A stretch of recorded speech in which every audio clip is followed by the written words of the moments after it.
All right, so you ready to dive in? Let's do it. Awesome. Yeah. Today we're tackling Marvel. Oh, cool. Yeah. From the very beginning, like Timely Comics, Yeah. all the way to the movies and everything. Oh. It's a lot. That's quite the journey. It really is. I mean, they started in 1939. That's before the baby boomers, I know. It's wild how much they've been through and how much they've shaped pop culture. Yeah. Are you into the comics at all? I dabble. I'm more of a movie person, I think. Right. But I appreciate the history. Okay, yeah. Yeah. Me too, honestly. But it's fascinating to think about how those early comics, they laid the groundwork for everything that came after. So back then, in the 30s and 40s, Timely Comics, they were doing all sorts of stuff, not just superheroes. Right. It was horror, westerns, kind of a mix of everything. Whatever was popular. Exactly. Pulp Fiction, basically. But even then, they had this knack for creating characters that people connected with. Yeah, they had a feel for what would resonate.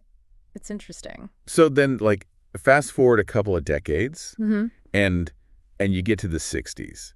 And that's when things really start to change. 1961, that's when they officially become Marvel Comics. Mm. And that's when you get Stan Lee, Jack Kirby, Steve Ditko. These guys are legends. Seriously, the architects of the Marvel Universe as we know it. And they started with the Fantastic Four. Ah, the Fantastic Four. Yeah. Such a classic. What was it about them that was so different? Well, I think, at the time, superheroes were they were very straight-laced, right? Very Yeah. perfect, always doing the right thing, kind of untouchable in a way. Yeah. But the Fantastic Four, they felt real, like a family with problems and arguments and, personalities. And they bickered. Exactly. They bickered. They had money problems. They had relationship issues. They were, relatable. And on top of that, they had superpowers. Right. It was this mix of the extraordinary and the ordinary. And I think that's what really connected with people. Yeah. You could imagine them going grocery shopping and then fighting a giant monster. Exactly. And it wasn't just the Fantastic Four, right? You had Spider-Man come along a couple of years later, and he was this awkward teenager dealing with school and family drama and also, being a superhero. He had to balance his checkbook. Right. He had real world problems. And then the X-Men, they dealt with prejudice and discrimination. These were things that people could relate to. It's amazing how those themes, they still resonate today. They were ahead of their time in a lot of ways. Yeah. They tapped into something universal for sure. So, okay, but then let's jump ahead again. Yeah. To 2008. Iron Man. Yeah. Iron Man.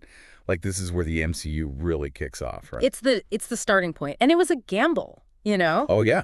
Casting Robert Downey Jr. as Tony Stark, that was risky. He wasn't the obvious choice back then. Not at all.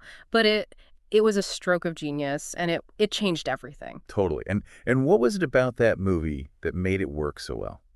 I mean, Robert Downey Jr., he was perfect as Tony Stark. He embodied that cocky, charismatic genius. And the humor, right. Yeah. It was funny. It was action-packed. It had heart. It just worked. And it set the stage for this whole interconnected universe.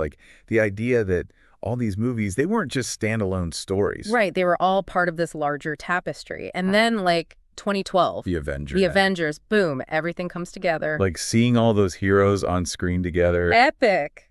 It was just epic. And it proved that the MCU, it was more than just a gimmick. Yeah.